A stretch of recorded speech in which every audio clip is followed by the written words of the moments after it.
Abazungu bayingidde direct mu nsonga za President Kyagulanyi Ssentamu Robert Bobi Wine ez'okuggyako Nakyemera Junior Kaguta Museveni. Bino President Kyagulanyi nga alwana ne bannayuganda nga kugamba nti tulemereko tukubire ddala awo bajja okugonza Jeno Museveni abangi nga babiyita by'amannyo wino. Amanyi n'omusango guli mu ICC otiensi yonna ogwateekwayo President Kyagulanyi ebyasasitula Robert Mao n'agenda mu ICC okusiiga akazigo naye nno ebigambo byaganye akazigo kyasiize kaganya okukola kaganya okuvaamu ebirungi.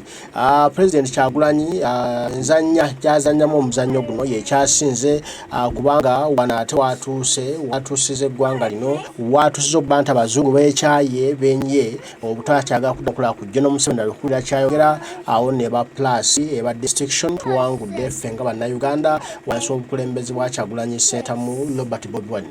Ebya ICC Jeno Museveni mutabani we onompulirira ebigambo byasobyedde eno banange mwongere okusaba mwongere okukola kyonna ekikolebwa Nakyemera Museveni. This is for us as the diaspora, also for our parliamentarians. I think there are two issues that we always focus on, and those are, first of all, elections, and secondly, human rights. Those two. And why am I saying this? But only three, otherwise there definitely would be an issue. Bush has appointed some, Clinton has appointed some, Obama has appointed some. This causes balance. And so these term limits, they are fundamental. When if that term limit was removed in the USA, it would also cause issues. Since the dictator has removed the presidential term limits, everything starts to fall down. The judges, they are now only appointed by the dictator, and therefore they protect the dictator.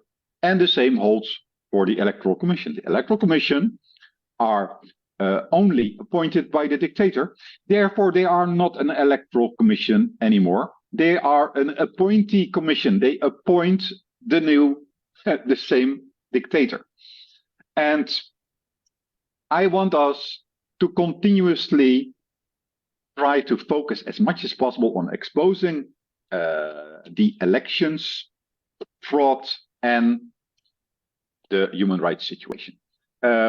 So Thursday was a unique situation because Paul Bukenya was on that forum, on that Twitter space.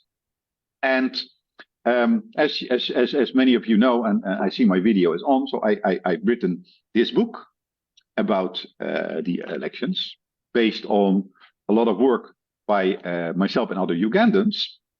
But Paul Bukenya never wished to respond to that one. However, in this Twitter space, I was happy that the organizer allowed Paul Bukenya to speak after me. So I forced him to react to my statement about the massive ballot box stuffing, that there were 409 polling stations with 100% turnout, which is impossible. And he didn't have anything to say about it. And I think that is powerful. Well, we need to find places where we expose them. And I want to call upon our new leader of opposition, Joel Senjonji, to also do that in Parliament. Because what to continue about elections, the Electoral Commission, it produces a report on elections and every by-election.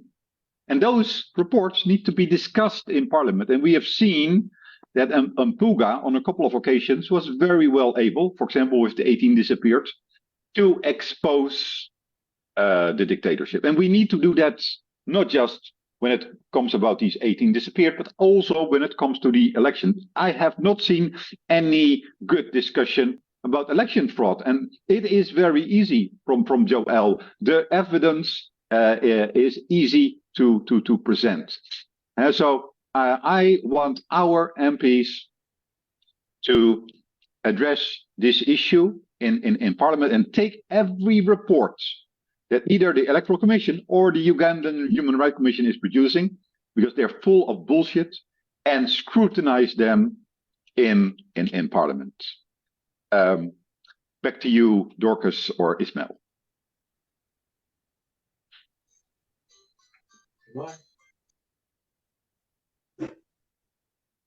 Yes, thank you so much, Doctor, for that. Joe, if you can please step in because you are completing. However, I need to check.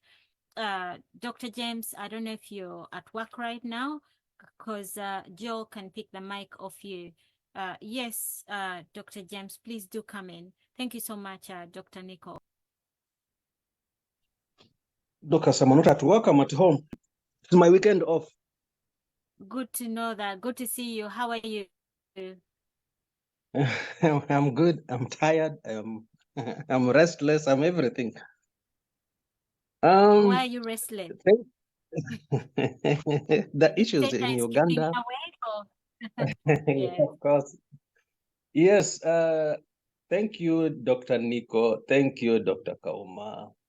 And thank you, Kato. I don't know who else presented. Whoever has presented, thank you. Yes, the issues that Dr. Kauma raises, and I think we just need to emphasize so many of them. The issues that Dr. Nico raises, I participated in that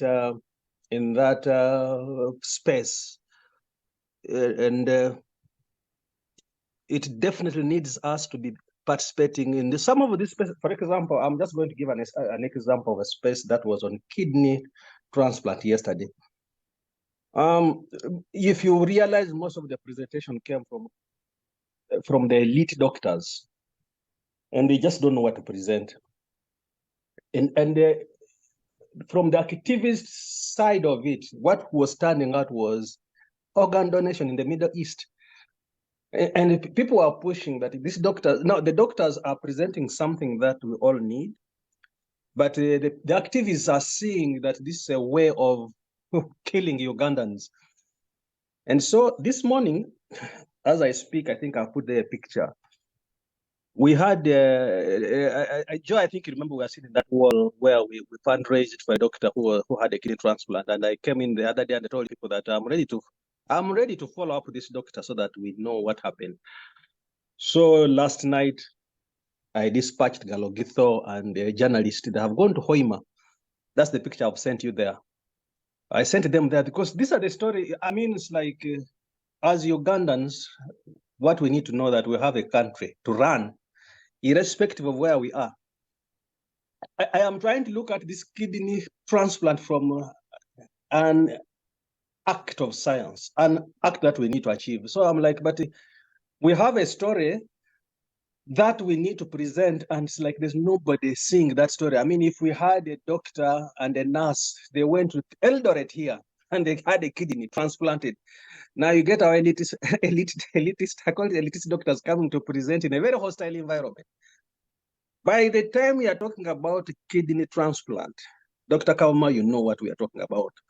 When you're talking about a kidney transplant, you are talking about the best of government.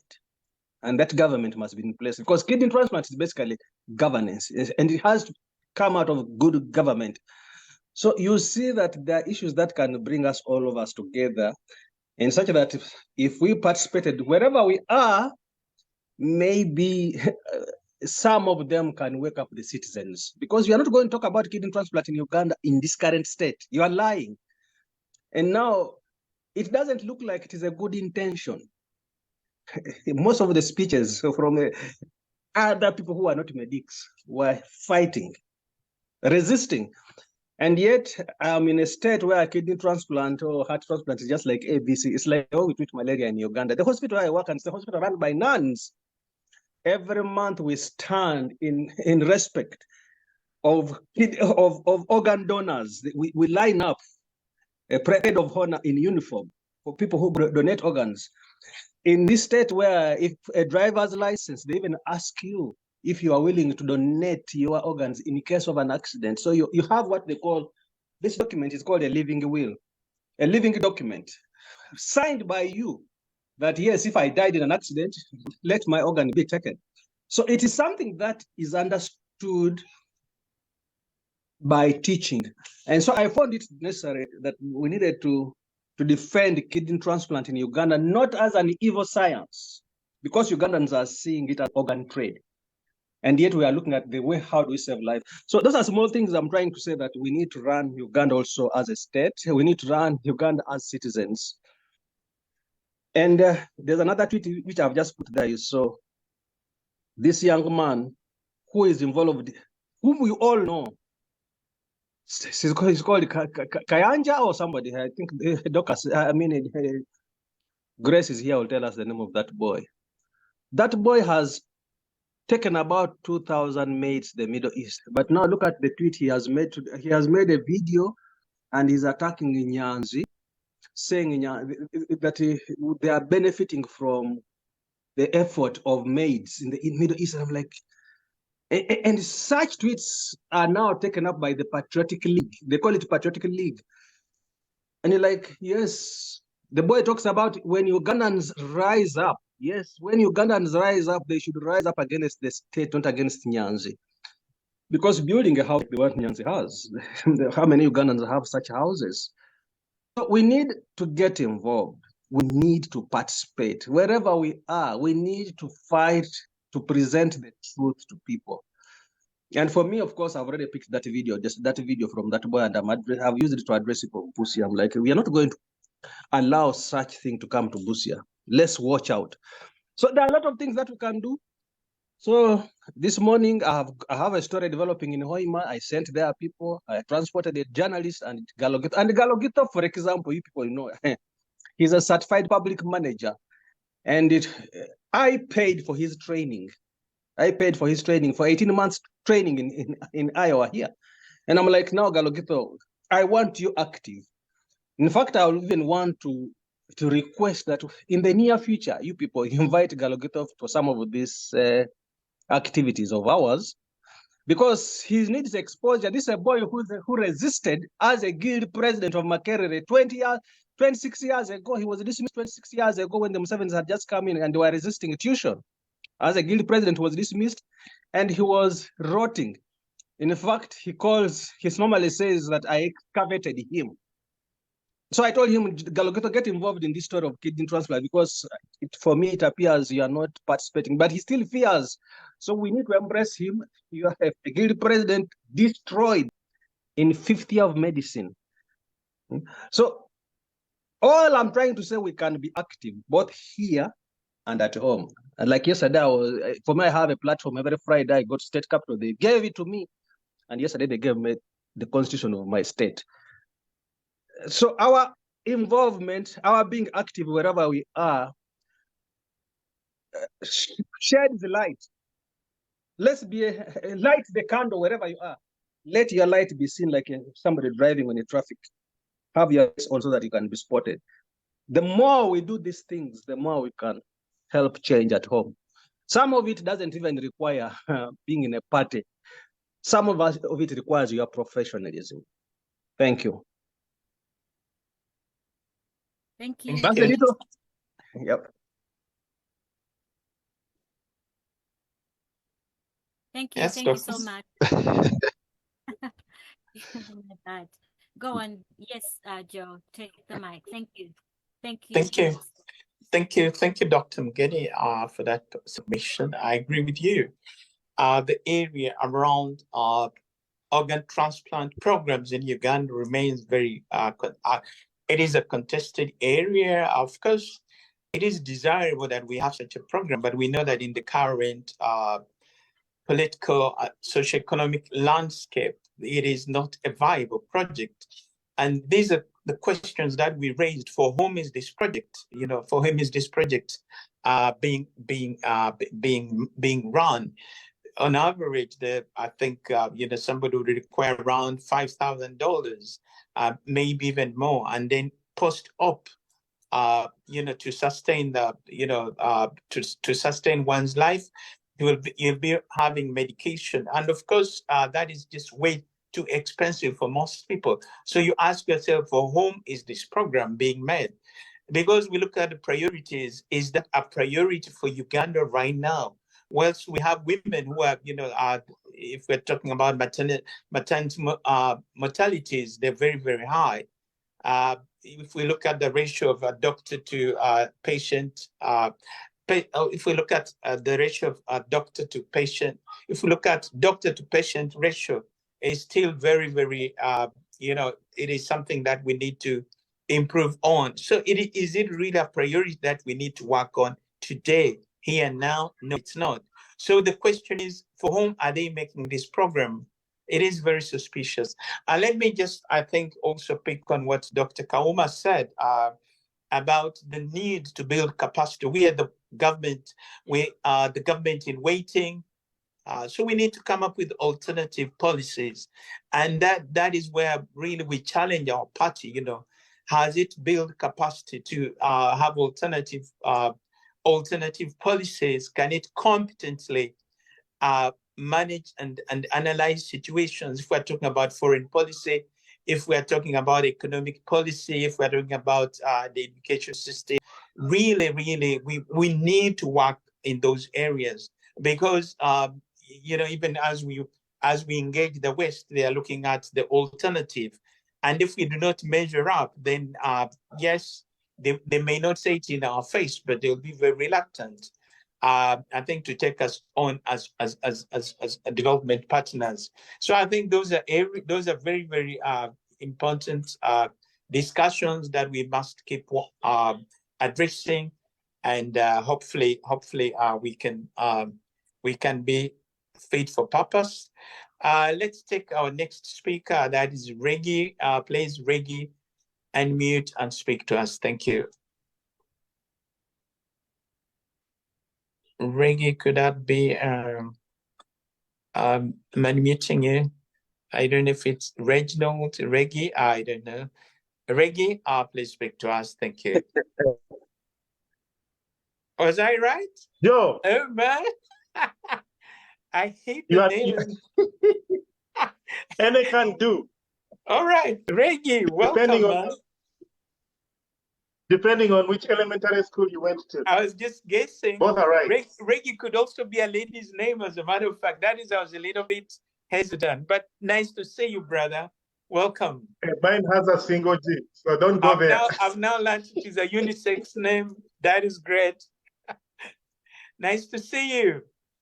Thank you, Joe. Yes.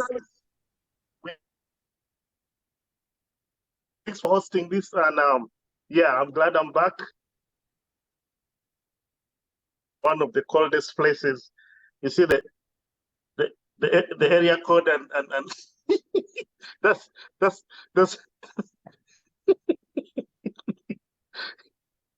we don't see well. Is it Dale? I saw Dale. That is like has to do with God.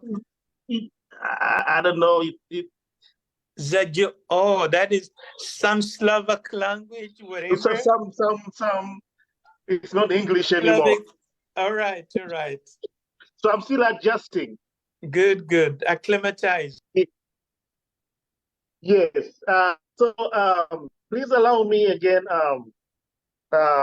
No offense, as I usually say to not Christians, but I want to encourage people that God is on our side and we are seeing change.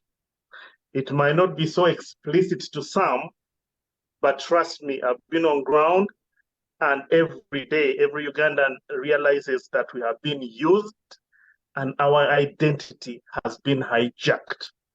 And we need to fight and gain back from this sense of slavery. There's a lot of deception in the economy, deception in the utterances, and then there are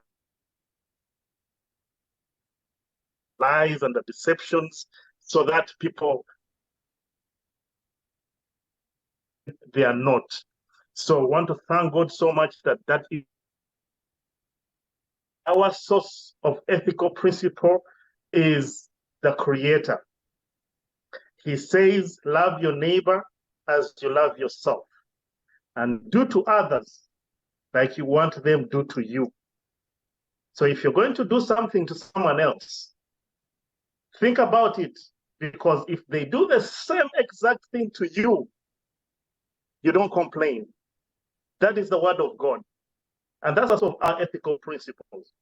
You think and you hold yourself accountable before you approach another human being.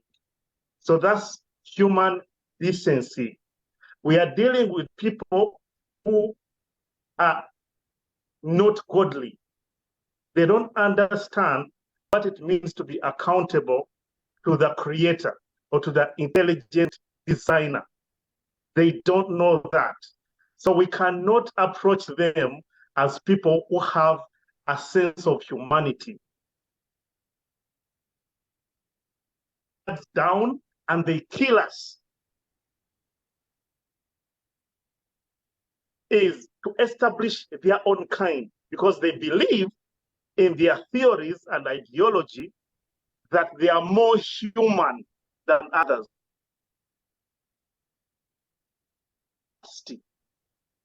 If that doesn't speak to you, your mind and your eyes, because these guys are serious. We all know by now that these guys have deliberately set death traps. Services. I was on ground. The doctors, he's the head of one of the major hospitals in the country, very big hospital. And country, there is only one in the Cancer Institute, the operator of that, I forget what they call it, but that machine that detects cancer. There is only one trained person in the whole country. So every time they have thought about building another place where they can know that it's very technical, it has to be a bunker. Countries have to be the one to build it. So that does. If they, every time they think of doing it and also try to source funding, there is nobody trained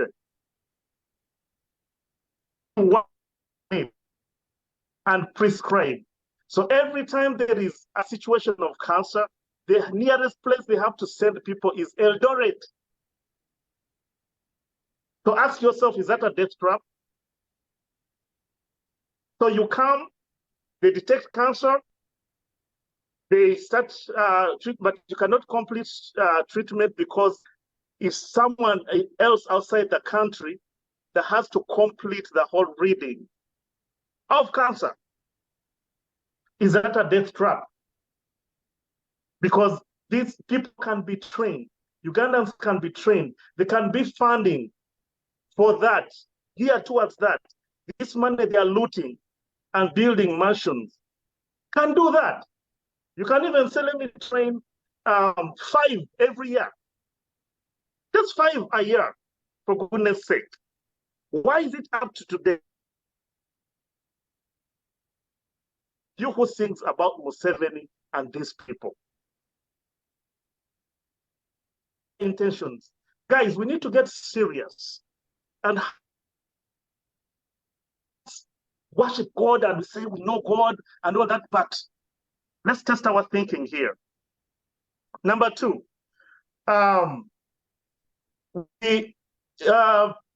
Dr. Daniel Kauma talked about us Ugandans, the way we present ourselves. We are so quick to talk, but we don't know the profession ourselves. He talked about his voice, that he had disappointment.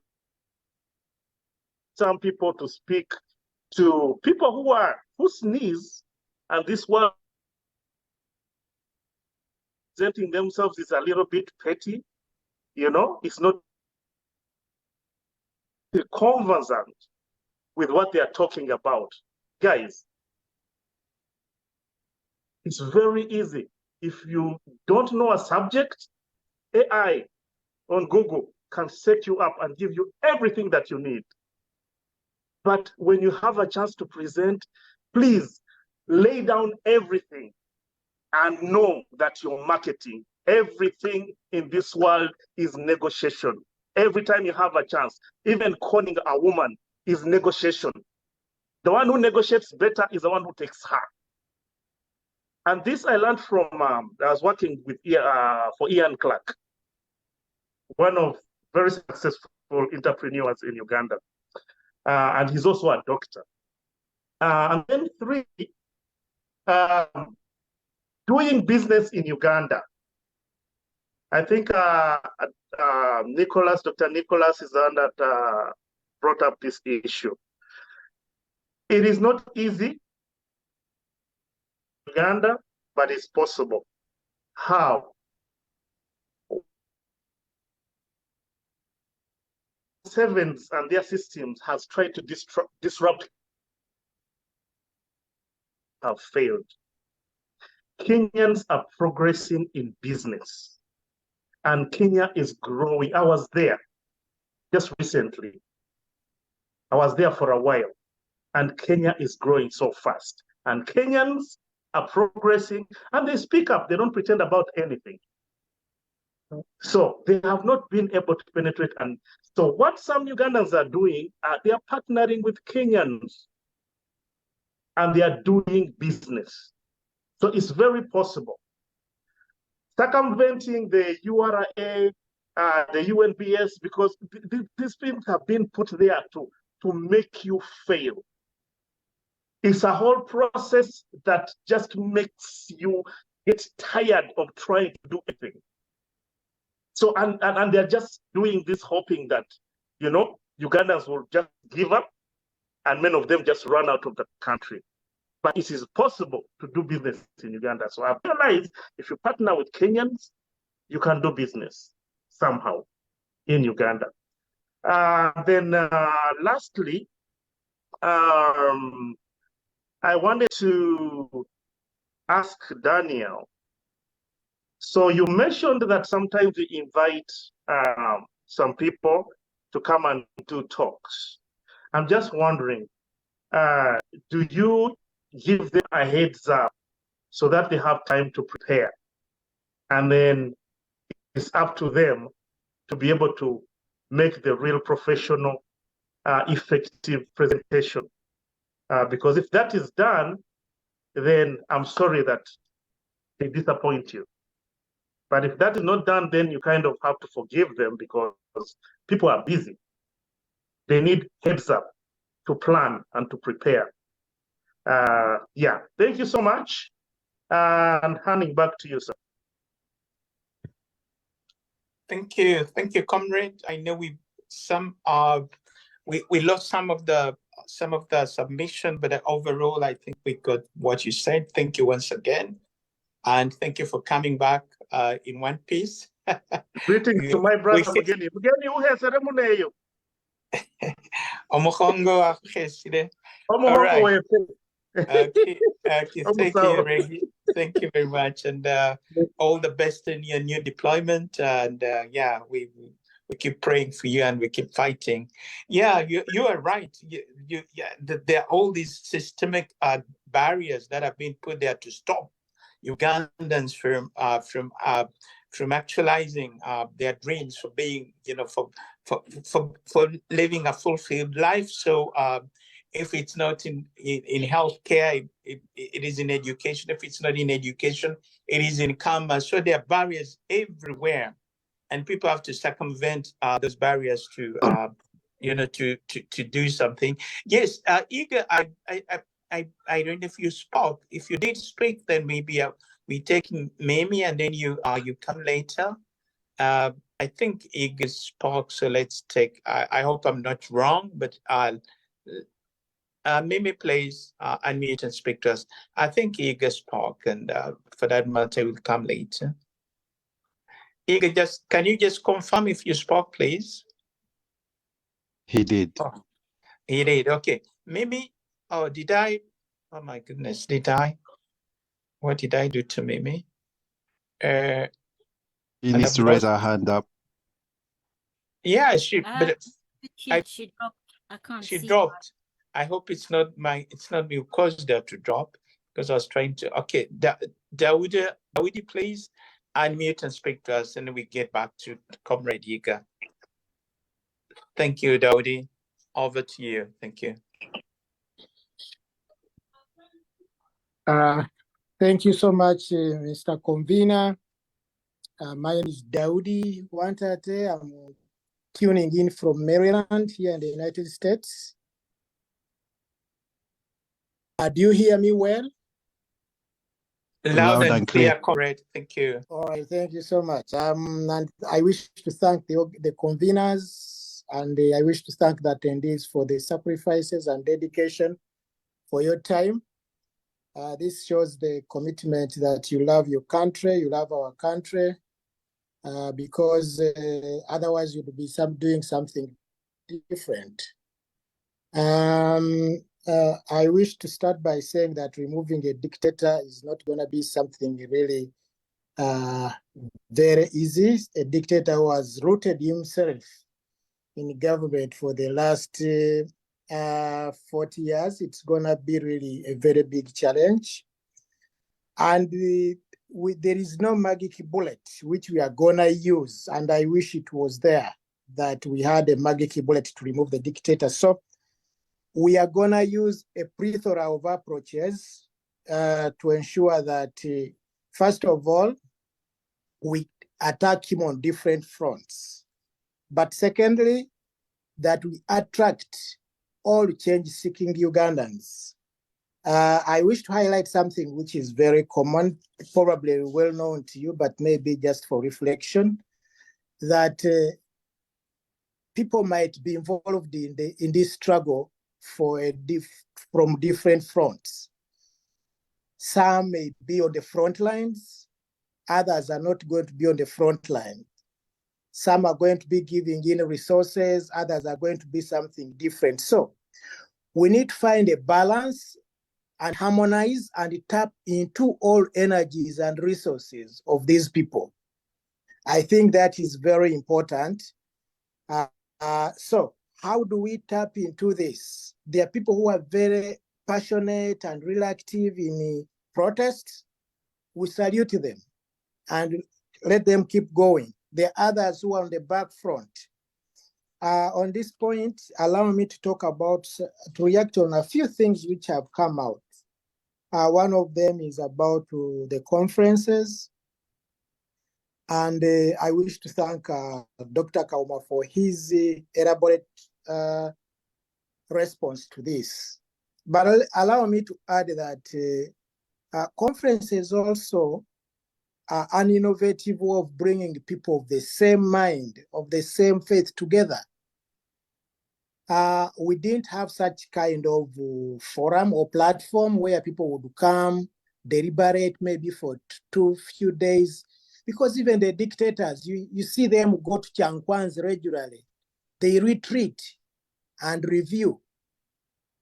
So we also, I think the convention is providing that kind of forum. What maybe we need to do is to keep improving on the agenda. We can always see, what do you think is the best way we can do this? We can improve on the organization, we can improve on agenda, but overall, I think it's a very beautiful platform which brings people together. I know even President Biden can retreat in somewhere with his people, and then they talk about, or the Democratic Party for that, they hold conventions, and then even Republicans, and then they review what they are doing and how they can do them better. So let's improve the organization of conventions and probably how often they should be and how many. But the idea itself, I think, is very, very important. Besides, they also act as, on a lighter note, as vacations for some of the people who attend them. People have now planned and say, I will not take a vacation, I'll only wait, for instance, this time and go to Chicago and have my vacation there.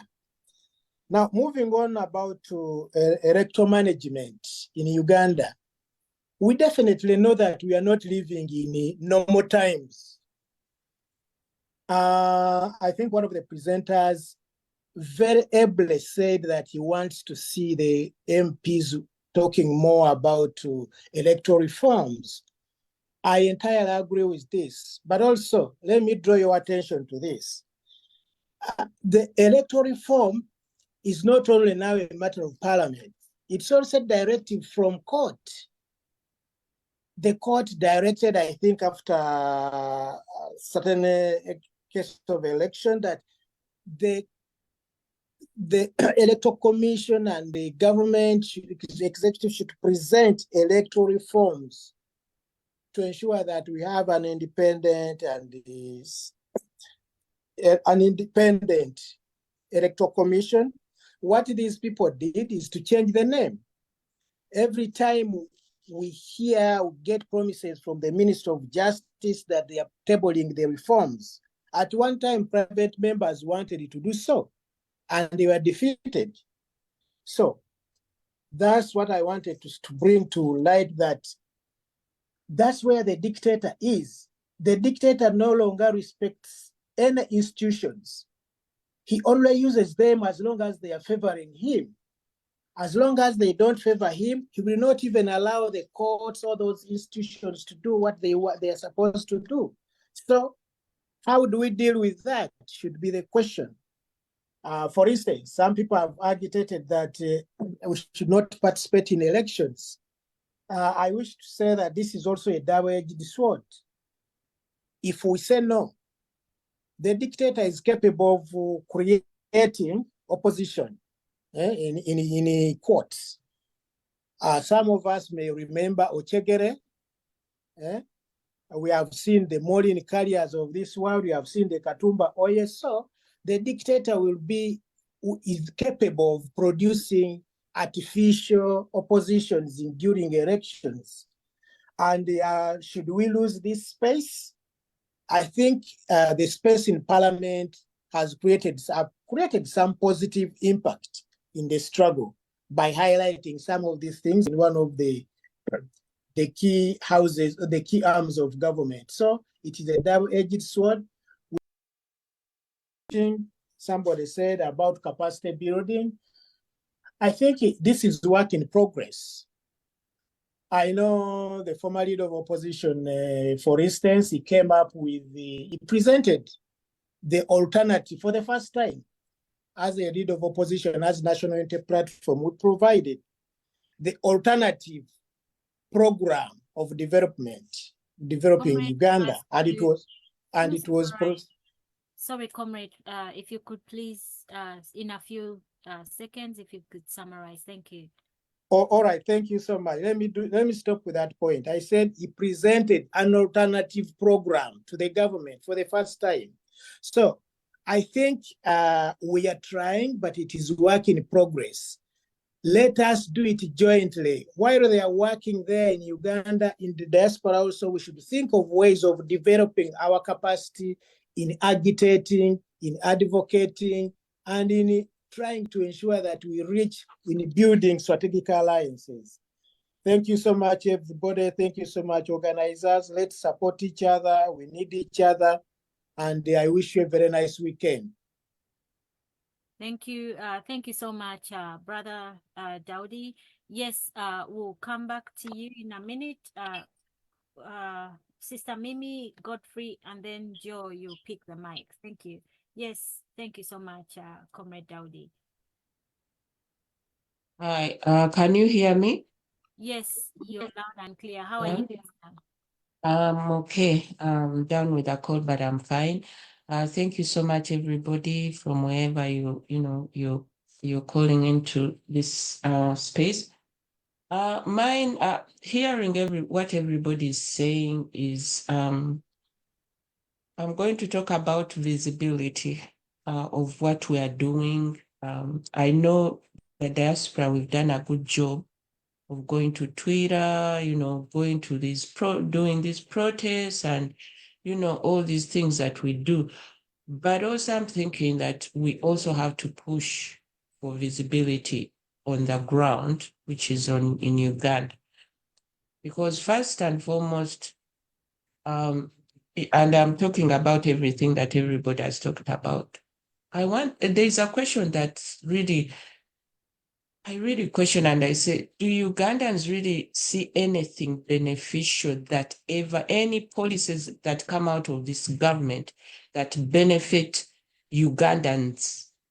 I'm not talking about the elites in Uganda. I'm not talking about those people who support the elites, but generally as Ugandans, what policies do come out of this government that benefit Ugandans? That is the questions we have to be asking everybody in Uganda, because sometimes, okay, we are shouting and doing this and protesting and doing all these things, so that Ugandans can see that they are in trouble, But however, even in people who are in government, I want to ask you that, what policies have you instituted in Uganda that benefit a Ugandan, a child of Uganda, the elderly, the disabilities, the people who are doing their little local businesses? What policies have these people done? So that brings me to the second point of the parliament. I think the parliament is only our tool that is going to be can be used to visually communicate to Ugandans that to know their plight. Because sometimes I really wonder whether these Ugandans understand the plight they are in. When they are sending your kids to whatever in Middle East, and you allow your children to be recruited, why aren't their children going into the Middle East to do work? Why are they sending them on scholarships? They can afford, by the way, they can afford to educate their children, but they come in these countries on scholarships, okay? Then they are telling you, okay, we don't want second-hand clothes. Many Ugandans are depending on that. Is that policy okay? Is that policy okay for Uganda? So what policies does this Uganda get out? We have to use this parliament, our opposition, to make sure that these things become visible and a voice in behalf of Ugandans. Why am I saying that? If you go into these countries where we are, anything that is done controversial ends up in Congress. They question, they bring so and so, bring the minister of whatever, or the state minister of whatever, bring them in parliament to question. But as they do things in Uganda, not anyone in parliament says, can we bring this person for questioning because they say this or the other, So how can we use this parliament is my whole point. So that, because it's going to be the only visible voice in Uganda, we can push so that they bring anything that is controversial these people are doing. Look at the education, I understand they are changing the new policies of education, but has that education benefited some people? In Tororo alone, there was a school that collapsed and hit school children. Did anybody, and even the Minister of Gund, even if you say it's the local government, even if you say it's the central whatever government, did anyone ever come and say, let's put up some building codes? Fires have happened now and again. Is there anybody who has said that let's make sure whoever is building a school, they are exits, there are drills for fire? Nothing. So what policies in Uganda benefit you, a Ugandan? Not those who benefit from the elites, who peddle their work. But you, common Ugandan, I'm talking to you. Thank you. Yes, thank you very much, Comrade. Thank you very much, Comrade. Mimi, you bring a very good point around education. As a matter of fact, right now we have issues around education. The fees of the astronomical, I don't know how many people are going to afford. And then just the recently released results are very controversial. Apparently,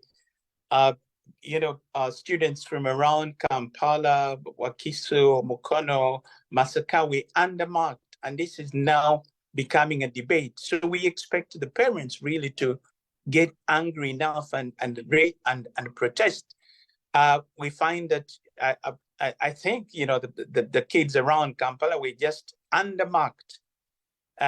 Whilst you know, the winner came from in Tungamo, that is a district that has not been in the spotlight for the past 15 years. So they are changing, you know, academic performances around there. And this is again one way of this enfranchising, disempowering our people. So we expect the parents to get angry enough to come out and speak out. But, you know, again, what is it that can really get our people to rise up? We need to debate more and speak out more. Yes, Comrade Godfrey, let me unmute you. Yes, please. Iga, yeah, unmuted. Yeah, thank you very much, Joe. And much appreciation to everyone who has submitted. I've got three short comments to make. One in reply to Dr. Kauma's submission, where it was due to ethical business practices. However much we appreciate some aid, but I'm of the view that aid should not be given without precondition. You got USA spending a lot of money in Uganda funding some health programs. However much we say we appreciate it, but it does Ugandans a disservice. It means the government, with the spare cash they have, it goes in their pockets through corruption. And then because the populace is receiving this aid, PEPFAR, etc., they are no obliged to demand accountability. So I'm of the view aid with no precondition is no good to us, and we should reject it regardless. And the second point was in reply to Dr. Nico regarding discussing electoral commission or the election in parliament is almost futile because the majority of the MPs, including their speaker, were never truly elected. They were elected through dubious means. So any discussion of election or election results, it will be put down. They come out with excuses, yeah, and run around and waste time on that. And as for capacity building, which a point Mimi pointed to, the rest of the world can say we haven't built capacity, which by the way we are doing. So, because they should benchmark us on the government because the regime has shown nothing about capacity building other than corruption, because there's nothing to show for it. Yeah?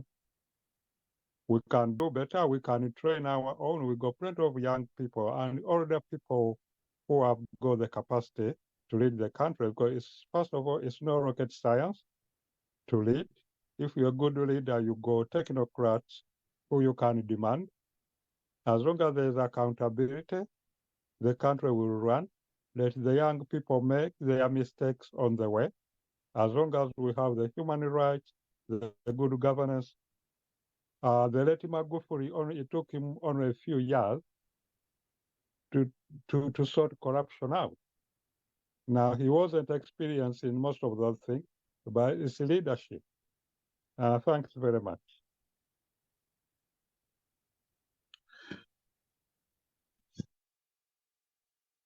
Yes, thank you very much, Godfrey. So we just received some reports of one of our comrades has just been abducted. His name is Mulindra Nassif. And okay, I think my voice is a bit low. Apologies, guys. Dr. James, is it last remarks? Please do come in. Joe, I don't know if you're still there with us.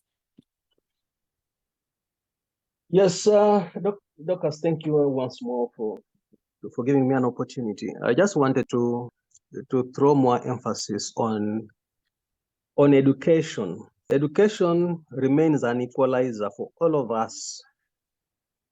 You can't rule out what education has done to some of us, because I'm sure it's education. That's why I'm in the United States. And so for me, I look at education as a liberator. The point I'm trying to emphasize still goes down to, because personally, my own brother is a head of the Department of Surgery, the Malago Orthopedics. And when you look at, for right now, he does most of his surgeries either in Egypt. He leaves Uganda to go because of they don't have the facilities. And he happened to have been trained by the Association of American Surgeons. So you want some of these things that, if our country is adapting, then we also need to push them to the corner. You're not going to do kidney transplant. You're not going to do orthopedic surgery. You're not going unless you have these hospitals. And how do you get these hospitals? It's going to involve active participation of citizens. Active participation of citizens. And it also involves demanding. We are not going to say we're not going to suffer from heart diseases. We already have a heart institute, you know in Mulago. It's also suffering. But you want these professionals. The professionals themselves should also participate with us. That's why that's the thing I was just appealing to all of us, that sometimes when they come across, we join them and shed light where to go. Because medicine is governance. Minus governance, medicine is dead. Trust me, believe me or not, minus governance, medicine is dead. So medicine can be a liberator. And for me, that's why I'm emphasizing education as an equalizer. Doctors, thank you. Thank you. Thank you so much, Dr. James, for that. Yes, we've seen so many of the Ugandan officials, and of course, those are Mr. Museveni's friends or work colleagues. The minute they fall sick, they're flown out of the country, and they forget that they could even die on that plane en route for treatment. We have to ensure that services are provided for Ugandans on ground in Uganda, and not just for a chosen few. Yes, comrades, we continue to fight for that Uganda that works for all. We are closing very shortly. Please do request for the mic. I would like to acknowledge one of the professors here with us, Professor David Sejinja. We will be having civic education very soon. I do not want to make announcements yet, but I do salute you and your team, Professor David. Yes, we drawn to a close, comrades. Ismail, please do come in, and Mr. Kato, do you have closing remarks? Please do come in and speak, and thank you so much for the prayers. We know we are one day closer to getting rid of that dictator. Thank you. Yes, Mr. Kato, please do speak to us, and we close. Then we'll hear from Ismail and close. Thanks. You're muted, I think. You would have to unmute, Mr. Kato. I see Tamale. Did you want to speak? Tamale, if you could unmute, Mr. Tamale. Unmute and speak to us for a minute or so, then we close. Thank you. Are you hearing me, guys? Yes, you're loud and clear. How are you, brother? I'm fine. How are you doing? Though I'm not all that fine, because one of my people has been abducted at around 11 a.m. as it was raining. He was abducted in Asif Mlindwa, and is a staunch one, a staunch people power man. So sorry, comrade. So we just heard about it, about the news. We have tried to move on, trying to check. We checked CPS. He was not there. We went to Chileka. Again, he was not there. And as you know, we cannot go to same eye, because you know the byebyo ebiriwo Bannayuganda mwenna gye muli mukimanye nti buvunaanyizibwa bwaffe, buvunaanyizibwa bwo, buvunaanyizibwa bwange, omulimu gwo, mulimu gwange okulaba nga tulwana n'okufiirawo okuggyako gavumenti ya General Kaguta Museveni. General Museveni ensi eno si ye, oba Uganda eno si ye, eggwanga lyaffe alyewaŋŋamizzaako bwewaŋŋamya. N'olwekyo tulina okulwana n'okufiirawo okumweggyako kubanga ye yajja kwonoona kuba mwonoonyi, yasoma kimu kwonoona tewali kirala. Kati afuba nnyo buli kiriwo akyonoone yakimalewo, eggwanga lyaffe lyonoonekere ddala bwe tuliggwewo lisebengerere. Ne tulina omukisa ogw'okutaasa ensi yaffe. Mukama tunatwetera Kyagulanyi Ssentamu Robert Bobi Wine. N'ekyo tulina omukozesa obulungi ennyo ddala nga naffe tulwana nnyo nnyini ddala tusobole okwegobako ekinene kyawanga, Uganda yaffe eterere, ensi yaffe eterere, tusobole okuyagalira mu nsi ennungi, tusobole okuyagalira mu ggwanga eddungi erigwanidde ffenna mwe tunaabeera n'abaana baffe na buli omu mwaneyagalira. Kale mbaagala nnyo, byebyo ebyaleero, omulamwa oguliwo gwakujjako General Museveni teri kirala. Nsaba Mukama Katonda abankuumire, tujja kuba tuddamu tugambe ebigambo